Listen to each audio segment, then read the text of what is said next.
प्रदेश के सिंगरौली जिले में सड़क हादसा अब एक आम बात बन चुकी है। पिछले कुछ वर्षों में यह कई मासूम मजदूरों एवं आम नागरिकों की जान जाने का कारण भी बन चुका है। इस इलाके में कोयला, बॉक्साइट, सीमेंट जैसे भारी सामान की ढुलाई के लिए इस्तेमाल किया जाता है, लेकिन यहाँ की सड़कें इन ट्रकों के दबाव को झेल नहीं पा रही हैं।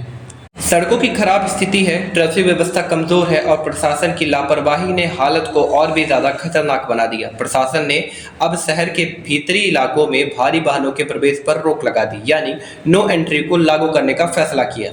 लेकिन यह फैसला तब लिया गया जब काफी ज्यादा नुकसान हो चुका था। इन हादसों के जो आंकड़े हैं वो डराने वाले हैं। हर साल दर्जनों लोग इन ट्रक के चपेट में आकर अपनी जान गंवा देते हैं।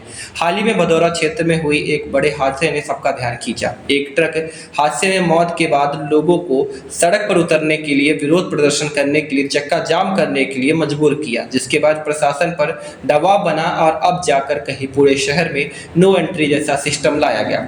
प्रशासन ने कई शहरों पर नो एंट्री तो लगवा दी, लेकिन नो एंट्री पर कई सवाल भी खड़े हो रहे हैं। क्या पुलिस एवं परिवहन विभाग इस नियम को ईमानदारी से लागू करेगा या फिर पिछली बार की तरह यह आदेश सिर्फ कागजों में सिमट कर रह जाएगा? विशेषज्ञों की माने तो इस नियम के पालन करने से 70% से भी ज्यादा हादसों में कमी आएगी, लेकिन लोगों को डर है कि कहीं सिस्टम सेटिंग, अवैध वसूली के कारण ट्रक फिर से रात को छिपकर अंदर न घुसे। जब जनता ने साथ में अल्टीमेटम दिया है कि जनता अब चुप नहीं रहेगी। उन्होंने साफ कह दिया है कि यह सिर्फ एक ट्रैफिक का मामला नहीं है, यह उनके बच्चों की जान का भी सवाल है। स्थानीय संगठनों ने एवं जनप्रतिनिधियों ने लंबे समय तक इसकी मांग की थी। अब जाकर ये नियम आया तो अब सबकी नजर इसके अमल पर है। इसके साथ ही एक सवाल यह भी उठ रहा है कि क्या प्रशासन ऐसे फैसले खुद लेता है या प्रशासनिक दबाव के बाद ही कुछ करता है? लोगों का विश्वास अब प्रशासन की ईमानदारी पर टिका हुआ है कि इस मामले पर कितनी सजगता के साथ प्रशासन कार्रवाई करेगा।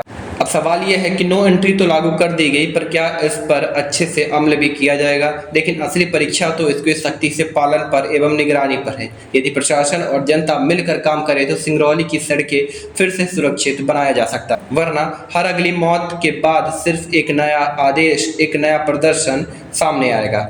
पूरे मामले में ग्राउंड जीरो से पूरी रिपोर्ट WPT News 24 के साथ।